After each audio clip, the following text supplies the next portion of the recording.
Bienvenidos, esto es Visión 360 y tengo el lujo de estar hoy con 4 mujeres superpoderosas, pero no solo superpoderosas porque ocupan posiciones de poder en distintas organizaciones o en sus emprendimientos propios, sino porque abrieron camino para hablar de la necesidad de la mayor representación de las mujeres en los espacios laborales y en las empresas. Las voy a presentar sin extenderme mucho más. Son Mariel Petiado, presidenta de la Cámara Argentina de Organizaciones de Investigación Clínica, CAOIC, y líder regional de ICVIA. Se pronuncia ICVIA, ¿verdad? Estoy pronunciando bien. Ana Weinman, directora ejecutiva de la Asociación de Fábricas Argentinas de Terminales de Electrónica, AFARTE. Bienvenida, Ana. Gracias. Gala Díaz Langou, directora ejecutiva de CIPEC. Un placer tenerte, Gala. La última vez que te vi estabas con una panzota, así que tenemos mucho para hablar. Cecilia Giordano, founder de CG Consulting, pero además alguien con una amplia trayectoria en el mundo empresarial y en esto de abrir camino para las mujeres en el mundo laboral. Arranco por Ceci. Bueno. En algún momento dijiste, voy a tomar este trabajo que vengo haciendo dentro de una empresa y voy a empezar un emprendimiento propio para que las mujeres ganen terreno en el mundo del trabajo. ¿Dónde identificás los principales desafíos hoy? Creo que hay desafíos personales que tenemos nosotras de querer ostentar poder, querer ambicionar poder y querer hablar de plata. Con lo cual hay cosas que tenemos que trabajar definitivamente nosotras. Y también hay cosas que, bueno, se tienen que dar culturalmente. Yo creo que seguramente cuando le escuchemos a Gala, que nos va a contar un montón de datos, los datos los conocemos. Todos sabemos que el que haya mujeres en cualquier ámbito trae una perspectiva distinta y trae valor. Pero ¿por qué no termina sucediendo? Por temas culturales, por temas que están muy arraigados en las mujeres, muchas veces por falta de confianza, por miedo, y en las organizaciones. Uh-huh. Entonces, creo que hoy el mundo nos enfrenta a mucho cambio, a cambio constante, exponencial, y soy una esperanzada, tengo mucha esperanza que la tecnología venga a nivelar la cancha, uh-huh, y que eso nos permita a las mujeres, bueno, hacernos cargo de nuestra voz, de ambicionar lo que queremos, que no tiene por qué ser estar sentada en una mesa de decisión. Puede ser hacer lo que siempre solemos hacer, ¿no? Un poquito de todo. Uh-huh. No sé si es prejuicio, Mariel, pero yo escucho, por ejemplo, el nombre de la organización que presidís dedicada a la investigación clínica y pienso, vaya si este es un mundo que debe estar bastante copado por la presencia masculina o la presencia predominante de los hombres. ¿Fue difícil abrirte camino? ¿El escenario es distinto hoy? Mira, la investigación clínica, en realidad, el personal que trabaja en investigación es un 70% de mujeres. Es una actividad dominada por mujeres. Creo que tiene que ver mucho porque trabajan profesionales del área de la salud y en esa área hay muchas mujeres. Coincido con lo que decía Cecilia, a veces se hace un poco difícil abrirse ese camino, pero bueno, está en las ganas, en la voluntad y el decir, bueno, yo puedo y avanzo en ese sentido. Más allá del número general, ¿qué pasa con la representación arriba en la pirámide? Y está dividido, sí, está Okay. dividido. La Cámara está, el 50% son representantes masculinos y el 50% Uh-huh. representantes femeninos, pero creo que también ya hubo un poco un cambio de eso, ¿no? Nos fuimos Okay. abriendo camino y se demostró que nos abrimos camino no por un cupo, es por capacidad, porque tenemos exactamente la misma capacidad y las mismas ganas, y entonces ese camino se hace un poquito más fácil. Me parece que se avanzó y también tengo la esperanza de que se siga avanzando en ese sentido. Soy positiva en el futuro. Gala, parece haber como vientos de época cuando hablamos del lugar de las mujeres o el discurso en torno a la necesidad de abrir espacios para las mujeres, ¿no? A veces hay vientos, si se quiere, político-ideológicos que tienden a negar un poco que existe esa brecha. ¿Podemos poner un poco blanco sobre negro cuáles son los datos? ¿Existe esa brecha sobre todo en posiciones de liderazgo, en temas salariales? Sin duda la brecha existe en lo que es el acceso al mercado de trabajo y a la economía en general. Quienes participamos de la economía, hay 6 de cada 10 mujeres que participan cuando hay 8 de cada 10 varones que participan. Y después en trayectorias y en acceso a puestos de decisión también se ven esas brechas. Creo igualmente que hay que reconocer, y un poco yendo al tema de los vientos de época, de que esta agenda ocupó un lugar muy predominante en la década pasada, y eso quizás no implicó con la contundencia que nos hubiese gustado una mejora en la situación, en las oportunidades de las mujeres y en la población en general, ¿no? Que es algo de una agenda más amplia que creo que tenemos que reconocer en Argentina. Lo que creo que tenemos que entender también ahora mirando hacia atrás es que eso forma parte quizás de un modelo más amplio que tiene cosas que funcionan y cosas que no funcionan, y poner un foco en las personas más rezagadas y en las poblaciones que tienen menos oportunidades es parte de lo que sí funcionaba, ¿no? Entonces ahí la agenda de género cumple un rol en tratar justamente de nivelar esta cancha. Uh-huh. ¿Qué pasa en las empresas del sector en el que estás vos, Ana? Bueno, yo integro una cámara, soy la directora ejecutiva de una cámara que es una cámara industrial. Todos los CEOs que integran la comisión directiva que yo conduzco son hombres. Claro. Por eso hablaba y le preguntaba también a Mariel, ¿qué pasa arriba en la pirámide? Los CEOs de las compañías que yo represento son todos hombres. Claro. Entonces, en esa mesa hay algunas integrantes de la comisión directiva que son mujeres, pero una sola y luego yo.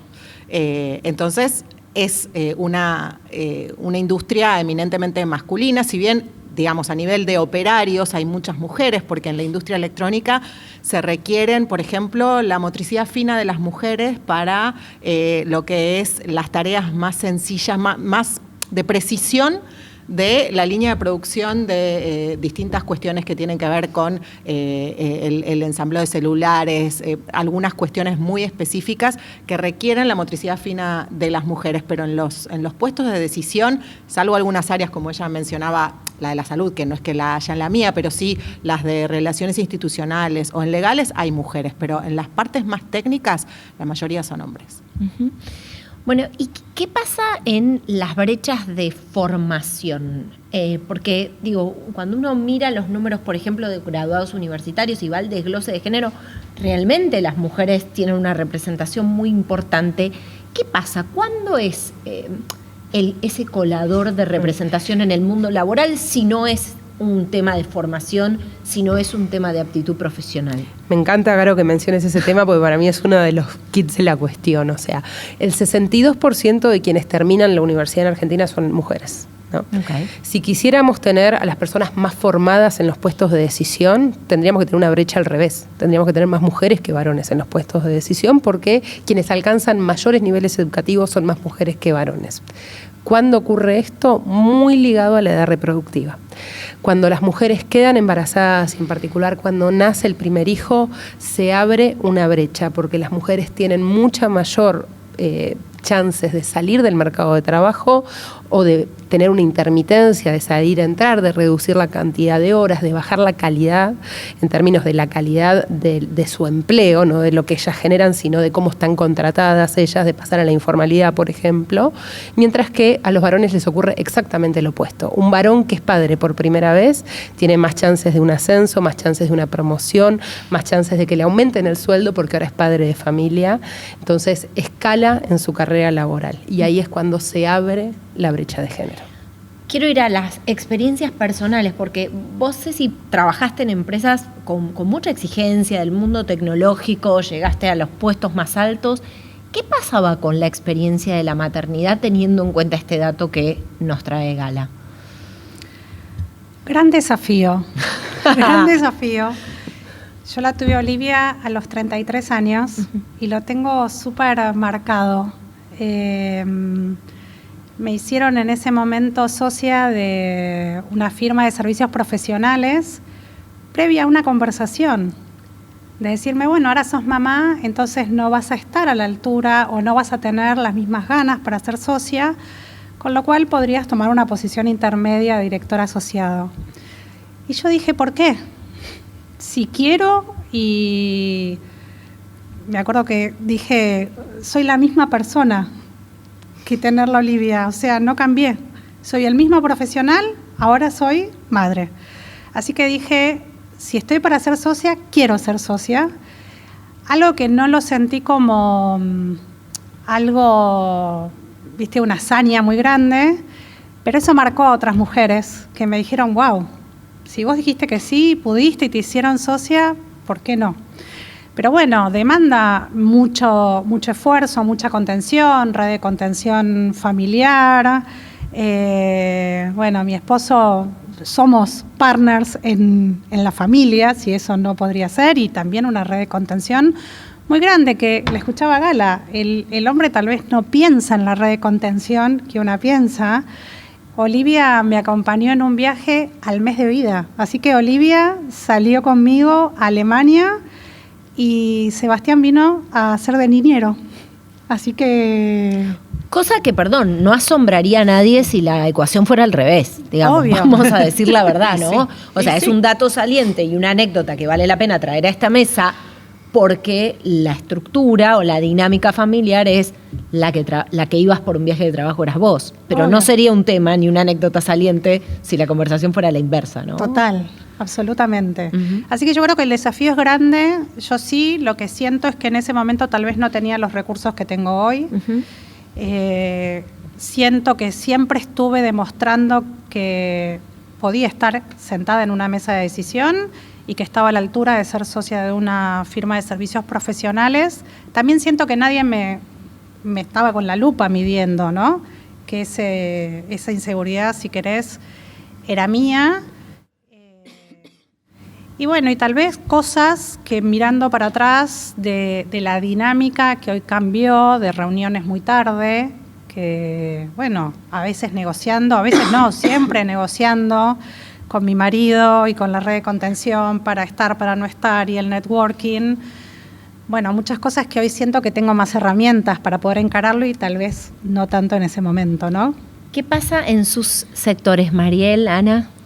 Mira, como te decía, en un sector donde el 70% son empleadas, que muchas son mamás, son empleadas jóvenes, profesionales que quieren seguir desarrollándose porque hicieron carreras universitarias con el fin de seguir desarrollándose y crecer en su carrera, se dan bastantes facilidades desde las empresas y uno siempre apunta a esto, decía, a poder creer que uno puede, ¿no? Y permitirse también ese desafío como mamá y que una mamá que trabaja es igual mamá que el resto de las madres y que es un buen ejemplo y la red de contención me parece fundamental. Lo que ella decía, vos saber que viajás y que dejás a tu hijo, que es lo más importante que tenés en el mundo y que el bebé o el niño, depende de la edad que toque, va a estar bien, es fundamental. Creo que hay que contar con eso para uno poder relajarse y seguir rindiendo al mismo nivel, porque también esas profesionales que quieren seguir desarrollándose no se permiten mucho decir, bueno, voy a bajar un poquito los brazos. Es el dar ese día a día sabiendo que existen esos desafíos y que uno puede y creer en uno mismo y en la red de contención y confiar de que estos chicos que se criaron de esta manera con estas mamás que trabajan, igual son hijos que se sienten queridos por sus padres y acompañados en los diferentes procesos, porque uno sigue estando en el colegio, en las fiestas y demás. Te haces el tiempo para estar siempre. Uh-huh. Ana. Es el gran desafío, ¿no? Es cómo balancear lo que queremos de nuestra vida personal y familiar con un buen rendimiento en el trabajo. Que vos decías, Cecilia, algo que me parece fundamental. Estamos en la mayor parte de los casos, por lo menos yo lo siento así como mujer, teniendo que rendir examen, siento que sí la lupa está un poco más puesta en torno a la performance que tenemos o cómo dejamos que nuestra vida personal influya en nuestra vida laboral o si se inmiscuye en nuestras cuestiones laborales. Esto de decir, bueno, no, mira, la reunión tan tarde no, porque ya tengo que estar en casa y en ese horario prefiero estar ocupándome de otras cosas o cuestiones por el estilo. Me parece que estamos más habilitadas a decirlo, pero todavía nos pesa o hay una mirada sobre nosotras en ese sentido. Yo soy mamá, fui mamá bastante joven cuando era periodista, ahora tengo otro rol, pero sí contar con un compañero de vida con el que llevamos adelante la casa y la crianza de nuestras hijas es fundamental. Y no sé cómo hacen las mamás que no lo tienen, porque hay muchas mamás que digamos, que son de hogares monoparentales y que tienen que afrontar esa responsabilidad de rendir en el trabajo como se nos exige y al mismo tiempo de llevar adelante una casa. Hay algunas vías, Gala, justo te iba a preguntar por diseño de política pública, vos trabajás en CIPEC y me parece relevante como para acelerar estos procesos, para que no sean casos virtuosos, salientes, que después inspira en otros, sino que se puede escalar. Por ejemplo, estoy pensando en una mayor extensión de licencias por paternidad, ¿no? Totalmente, y ahí está yendo a una de las claves. Yo lo que quería sumar es estas oportunidades que hemos tenido nosotras, muy ligadas al estrato socioeconómico al que pertenecemos y a la red familiar que tenemos. Absolutamente. No debería estar sesgado por eso, debería ser una oportunidad para todas las mujeres que quieran y puedan que lo puedan hacer, y eso está determinado por las oportunidades que se pueden dar en los contextos laborales, en las empresas, en otros lugares de trabajo, en el sector público, que deberían estar enmarcados en una política mucho más amplia de facilidades, de que haya lactarios en los lugares de trabajo, que no te tengas que ir a sacar leche al baño, que pasa en la gran mayoría de lugares. Yo lo hice. Bueno, si por suerte tenemos un lactario, no por suerte, porque laburamos estos temas, tenemos lactario, entonces eso funciona bien, pero también es hacerse esos lugares. Yo el año pasado me tocó viajar muchísimo con un bebé de muy pocos meses. El gordo viajó por todo el mundo y yo empecé a exigir al G20, que el gordo fue 4 veces, mi segundo hijo al G20 el año pasado, decir, bueno, ¿sabes que voy a necesitar una sala para que pueda estar él con su niñera y donde yo pueda ir a amamantarlo, que esté al lado de donde estamos teniendo las reuniones, y poder estar en un lugar donde se pueda exigir ese tipo de cosas, no solo desde el lugar individual en el que uno ejerce, sino también como una política. Ciertamente hay políticas que pueden acelerar estos cambios, como bien decías, Caro. Hoy la licencia por maternidad en Argentina es de 90 días en la ley de convenio de trabajo, que es todo el empleo privado, y es de 2 días consecutivos y pagados por el empleador para los varones, lo cual desde el momento del nacimiento de un bebé le estamos diciendo a la mamá, tu trabajo es cuidar a este bebé, y le estamos diciendo al papá, tu trabajo es cuidar a tu trabajo. Entonces ya ahí estamos marcando algo que después se replica durante todo el ciclo vital de ese niño, de esa niña, que es que del colegio primero la llaman a la mamá.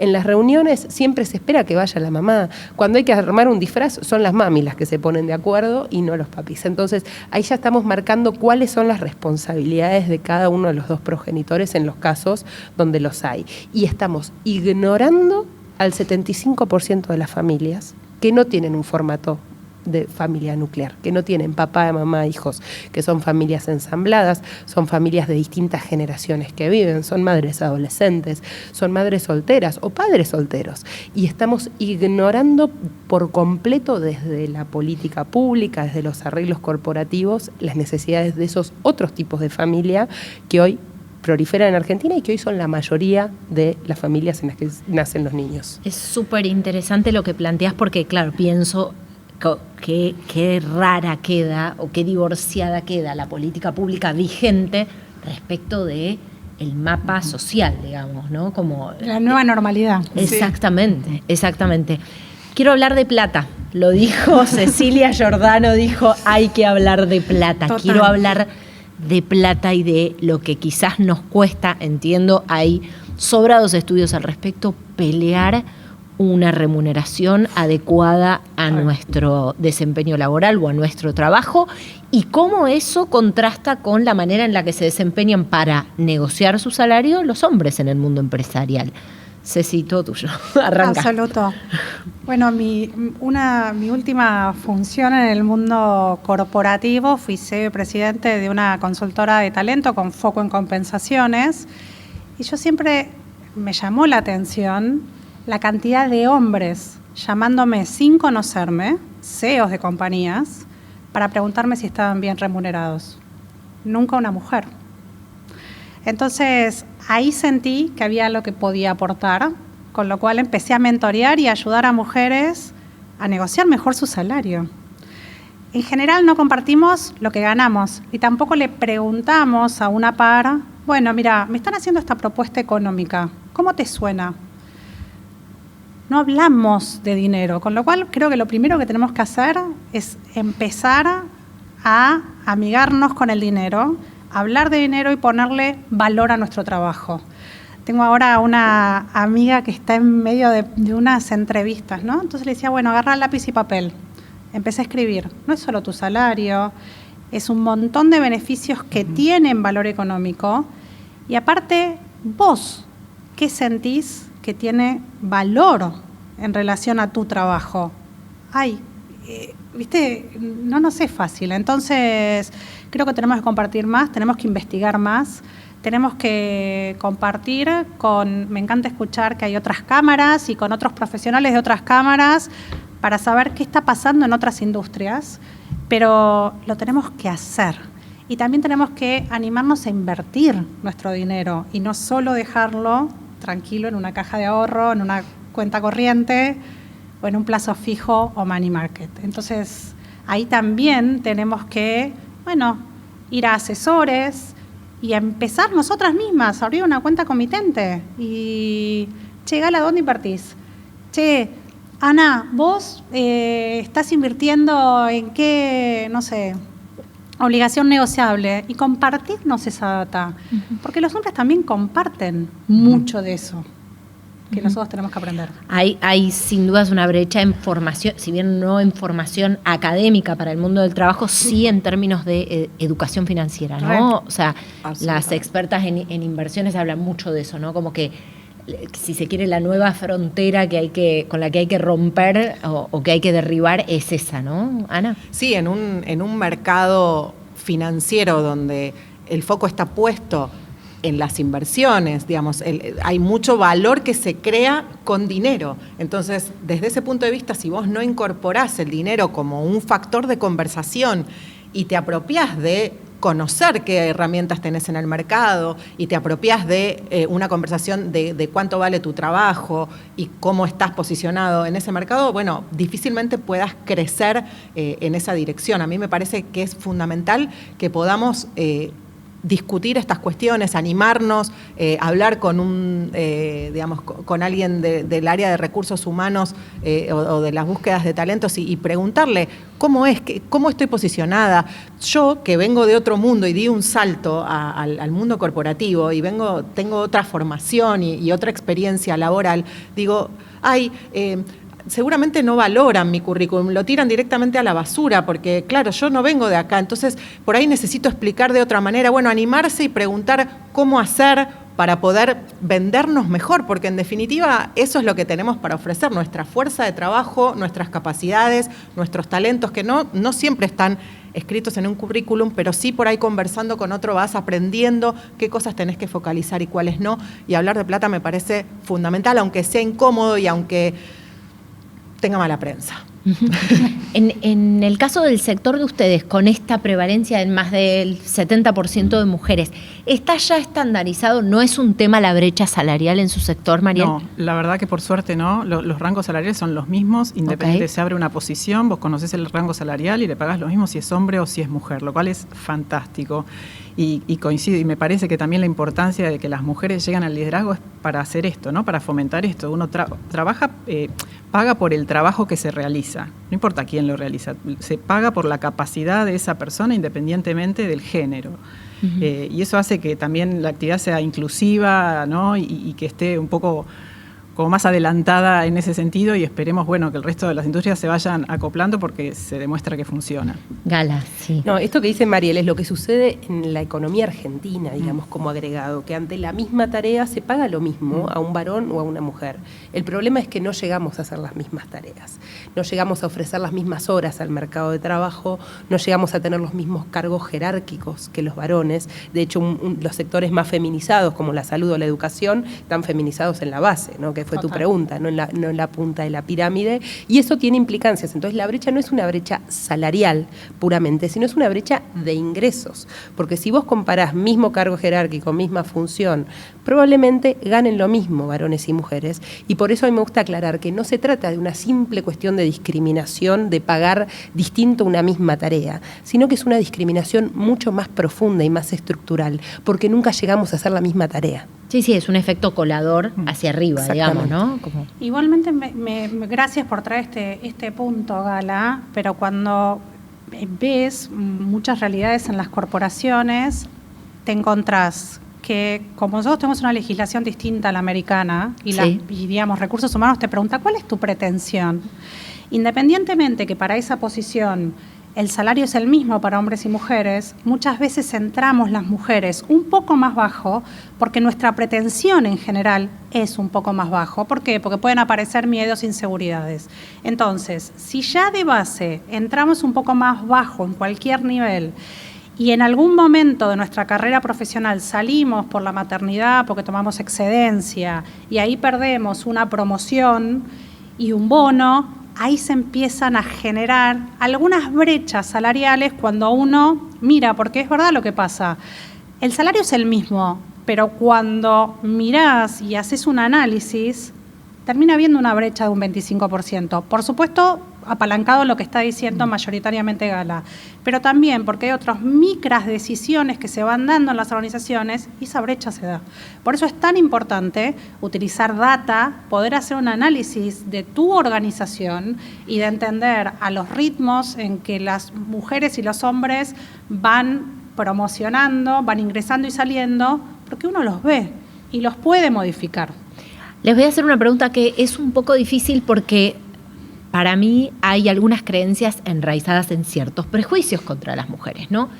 ¿Es realmente virtuoso tener más mujeres en posiciones de liderazgo o a veces, en algunos casos, esas mismas mujeres, al saber que hay pocos lugares para mujeres, son las primeras en retener esa posición y quizás no ser liderazgos tan habilitantes para otras? ¿Entiende lo que estoy preguntando? Sí.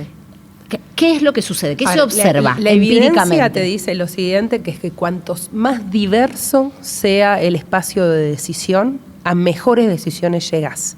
Y eso tiene implicancias, por ejemplo, en las corporaciones se llegan a mejores resultados en retornos de capital, en ventas, en un montón de indicadores, eso lo ves de una manera concreta.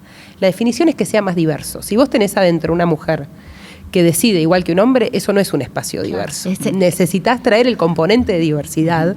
Eso quiere decir, por ahí, traer a alguien de otra clase social, o de otra geografía, o de otro, que abra un poquito la cabeza a otras realidades de quienes están tomando esas decisiones. ¿Ceci? Absolutamente. De cara a esto que trae Gala, a mí, pensemos en esta mesa, ¿no? Si nosotros quisiéramos que esta mesa sea más diversa, alguna de nosotras, o varias, deberíamos levantarnos para darle nuestro lugar a otro. Y yo creo que eso es lo que pasa muchas veces en las mesas de decisión en las organizaciones. Están ocupadas por hombres que están ostentando el poder y que no se quieren levantar de la mesa ni de la silla. Independientemente que sabemos empíricamente que cuando hay mayor diversidad, las decisiones son mejores. Pero no lo hacemos, porque es ceder el lugar que tengo para otra persona.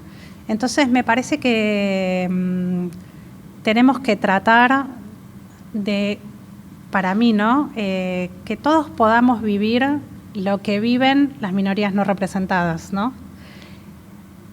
Para que ahí uno diga, si no lo siento y no lo vivo, no sé cómo se siente una mujer que tiene que salir a cuidar a los padres, que tiene que salir a cuidar a los hijos, que tiene que tener otras responsabilidades. Que es inmigrante y manda dinero en remesas a su familia. Hay una pregunta, hay muchísimas viviendo en esa situación en la Argentina, por ejemplo. Hay una pregunta de Rawls, el filósofo, que a mí me encanta y siempre la traigo, y es algo que en CIPEC tratamos de incorporar mucho, que le hace un ejercicio teórico, que es que si vos no supieras qué rol vas a ocupar en la sociedad, ¿cómo te gustaría que esté diseñada esa sociedad y los mecanismos de decisión? ¿No? Si no sabés si vas a ser un inmigrante o si vas a ser un multimillonario o si vas a ser una madre de 7 hijos o una persona con discapacidad. ¿Cómo te gustaría que esté diseñado ese espacio de decisión y cómo te gustaría que se contemplen esas distintas miradas en ese espacio de decisión? Y eso creo que es algo aplicable obviamente a un país, pero también es aplicable a distintas organizaciones y cómo vamos pensando esos mecanismos y esta diversidad a las oportunidades que damos a distintas realidades. ¿Cómo es ser voz de un sector? Porque es lo que les toca a ustedes dos, ¿no? Representar a sectores. Se sienten particularmente observadas, se sienten libres. Obviamente que entiendo que mucho termina resultando de un consenso, no es que simplemente los mensajes que emiten son producto de lo que ustedes elaboran, sino también de una conversación en sus cámaras, en sus organizaciones. Pero ¿cómo es ser mujer y ser la voz cantante de un sector? Mariel. Sí, es un desafío en este sector, la verdad. La investigación clínica en Argentina, yo digo, somos un sector privilegiado. Tenemos un diálogo con las autoridades muy importante, de mucho respeto mutuo. Eso permitió que la actividad crezca en los últimos años. Es una de las áreas de investigación y desarrollo. En investigación clínica es lo que más viene creciendo en los últimos años. Y se aprende mucho por el tema de también entender la posición del otro, ¿no? Ese diálogo constante donde cuando vos interactúas con una autoridad regulatoria y demás, entender, bueno, cuál es la necesidad nuestra y cuál es la necesidad del regulador, que es diferente, y cómo llegar a ese consenso, mucho a través del respeto mutuo. Y yo eso lo destaco muchísimo, es algo que trabajamos mucho con el Ministerio de Salud, con ANMAT, con profesionales, donde escuchamos de los dos lados. No es que alguien impone y el otro baja la cabeza y dice, o yo voy a tratar de imponer mi necesidad. El diálogo, el respeto, me parece que es fundamental y se avanza mucho. Y creo que es uno de los secretos que tuvo la investigación clínica para tanto desarrollo en el transcurso de los últimos, te diría, 7, 8 años, donde a través de los diferentes gobiernos que estuvieron a cargo, nunca decayó. Todo el tiempo seguimos creciendo. Y es una oportunidad. Los que trabajamos en esto somos bastante apasionados en función de traer oportunidades terapéuticas nuevas al mismo tiempo que en otros países del primer mundo a pacientes que están a la espera de ese desarrollo y ese respeto me parece que es fundamental en el diálogo y es lo que hizo hacer crecer esto en la Argentina. Ana, ¿te sentís vos más bajo la lupa de lo que, quizás es contrafáctico lo que te planteo, pero de lo que quizás estaría alguien siendo hombre en tu posición? La respuesta es sí, por el siguiente motivo. Yo tengo 2 roles fundamentales. Uno es el de, parecido a lo que dice ella, en función de las regulaciones, las cuestiones que tienen que ver con las políticas públicas, las reuniones que se tienen en los distintos despachos de los funcionarios del Poder Ejecutivo, sobre todo. Y otro rol es el de ser vocera, ser la cara visible de un sector al que vos tenés que representar y explicar lo que haces, responder las críticas, estar a la altura de lo que la coyuntura te exija. Ganarte la confianza para ambos lugares es complejo. Y yo creo que no es lo mismo, cuando llegué a la Cámara, entré como gerenta de Relaciones Institucionales y Prensa y luego me ascendieron a directora ejecutiva. Mi antecesor era un hombre en la dirección de la Cámara. Y yo creo, a la vista de cómo se han desarrollado las cosas, que a mí me costó bastante ganarme la confianza para ejercer esos 2 roles con solvencia y con apuntalamiento. Digamos, si bien tengo muchos jefes, porque las empresas que represento son distintas y no todos tienen la misma posición para conmigo, pero bueno, ganarme la confianza de todos ha llevado tiempo.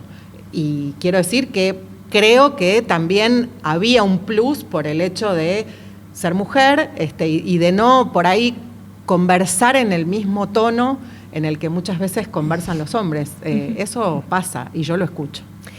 ¿Hay atributos que son valorados en un caso y señalados en otro? Por ejemplo, ¿qué pasa con la ambición como valor? Absolutamente.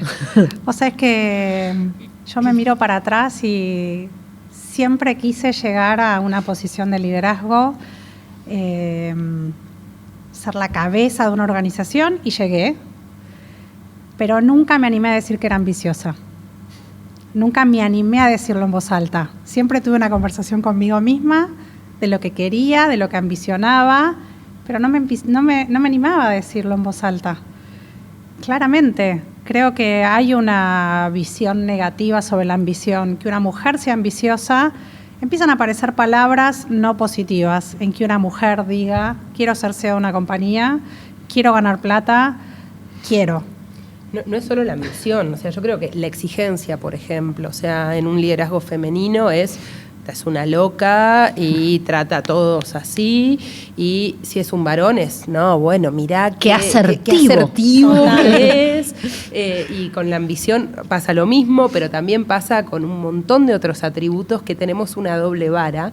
Yo me acuerdo hace un par de años de conversar con muchas colegas legisladoras, diputadas, senadoras, que súper formadas, o sea, muchas trabajando muchísimo y que justo habían agarrado a una de punta que la estaban criticando por un proyecto en particular, que era un proyecto, bueno, no, o sea, podría haber sido mejor, pero ella comparaba que ella había presentado un proyecto que incluso era mucho mejor que otros que habían presentado otros varones que nunca nadie los discutió. O sea, la doble vara con la que medimos a los liderazgos femeninos, que no es que solo creemos que nosotras necesitamos probarnos más. La sociedad también tiene una doble vara para medir el desempeño de una lideresa versus el desempeño de un líder. Rey, ¿no te pasa, no les pasa seguramente, que a veces estás en una reunión, tenés una idea, la compartís? Agarra otro. Y pasó. Y de repente un hombre viene, la cuenta y vos te quedás diciendo... Lo mismo que dije yo hace Perdón, 5 minutos. Claro. ¿No es lo que había dicho? Claro. Entonces creo que ahí tiene también Sí. pero esto que estás diciendo, Juan, es lo que dijo Gala Claro, hace sí, 5 sí. minutos, ¿no? ¿En qué es distinto?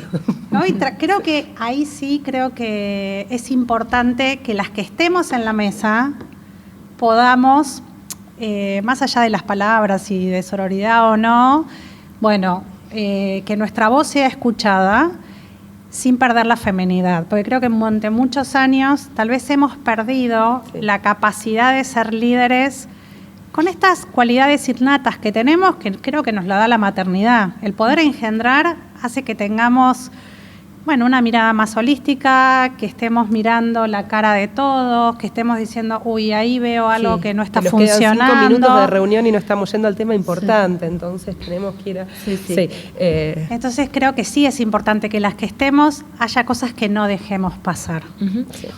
Ustedes se mueven en un área, además de la que se habla mucho, el mundo STEM, ¿no? El mundo vinculado con la investigación, la ciencia, en tu caso la industria electrónica. Hay, por lo que vos decís, en el mundo tuyo no hay tantas barreras de entrada para las mujeres, pero ¿hay algo que reconoces como una traba todavía o no? No sé si traba. Creo que lo que a veces todavía no está bien visto por la sociedad, esto que se mencionó antes, ¿no? Bueno, entonces quiero ser mamá, bueno, entonces tengo que postergarlo porque la mamá se tiene que ocupar. Y ahí es donde también uno mismo tiene que permitirse decir, yo quiero ser mamá, pero también quiero hacer un camino hacia el liderazgo. Y puedo hacerlo sin abandonar a nadie, sin pensar que en el rol de mamá voy a ser juzgada o algo. Y creo que es un poco entre todos hacer eso, ¿no? Esa mirada inclusive de los pares, de otras mujeres diciendo, esta mujer quiere ser mamá, pero ahora quiere ir Yo para tuve a este mi camino. segundo hijo en 2023, ¿no? Y digo el año porque fue una hace 2 necesidad. años, ¿no? O sea, como después de la ola feminista y todo, yo ya era directora ejecutiva de CIPEC, de hecho en una de las cenas CIPEC estaba con la panza, y un colega que tiene un cargo jerárquico muy importante en una empresa que uno considera muy amigable y muy conciliadora y todo, me preguntó si ya estaba, entonces ya iba a cerrar mi dirección ejecutiva porque ya con 2 hijos, ¿cómo iba a poder seguir siendo directora ejecutiva? No. Te mandó boxes. Bueno, ahora te tenés que guardar, ¿no? Vas a dar la teta y nada más. Y ya está. ¿Qué pasa en la industria electrónica? Bueno, yo creo que se están abriendo, en las cúpulas de las compañías se están abriendo caminos, esto de la colaboración entre nosotras, llamémoslo así, o apuntalamiento, digamos, entre las colegas, me parece fundamental para que sea otra, muchas veces la que te ayude y la que te empuje a animarte a esto. Vos tenías claro que querías ser líder pero por ejemplo, cuando alguien vino una vez y me dijo, ¿vos querés ser la directora ejecutiva? ¿Quién, yo? ¿A mí me están hablando? ¿En serio? Como que yo no me creía ¿Nadie que más podía. lo quiere? Claro, o sea, que todo el mundo dijo que no. O sea, como que no nos sentimos habilitadas a desear esos puestos que están disponibles, y cuando ves pasar las entrevistas y qué sé yo, y no decís, che, yo quiero, no te animás a levantar la mano y decir, yo quiero. O sea, eso tenemos que trabajar y apuntalar a nuestras colegas y a nuestras compañeras para que se animen a eso. Bueno, este ciclo se llama Visión 360 y vamos a cerrar con un minuto final de cada uno de ustedes con esta Visión 360. ¿Qué mundo sueñan en términos del lugar para las mujeres y para el liderazgo femenino? Arranco por Ceci. Bueno, que las mujeres deseemos y logremos lo que ambicionamos y que siempre lo hagamos dejando huella.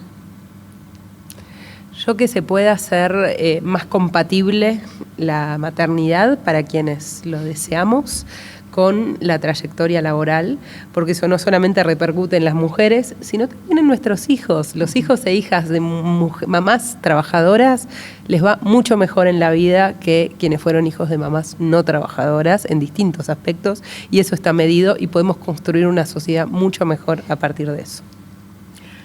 Yo que las mujeres nos animemos a soñar sin miedos, ¿no? Sin barreras, que a veces son autoimpuestas, y que sean mamás o las mujeres que no quieren ser mamás, que se animen a soñar y no respetar esas barreras puestas en la sociedad a veces y animarse a dar ese paso buscando soporte y buscando colaboración con las colegas también, apoyadas, como decían, para seguir llegando, porque eso también abre camino a muchas otras mujeres que vienen atrás. Anita. Yo deseo que mis 2 hijas sientan que su mamá se animó, que creció, que aprendió y que hizo todo criándolas a ellas, y que sean felices y puedan hacer lo que quieran con un Estado que las acompañe también con políticas públicas que permitan que ellas puedan ser mamás si lo desean, y seguir estudiando y creciendo profesionalmente. Les agradezco mucho a las 4, especialmente en este momento. Ha sido una charla providencial en este momento de mi vida, de verdad lo digo. Ha sido una experiencia en lo personal también muy rica, así que gracias a las 4. Y nosotros nos reencontramos, por supuesto, con Daniel Fernández Canedo, la próxima en otra emisión de Visión 360.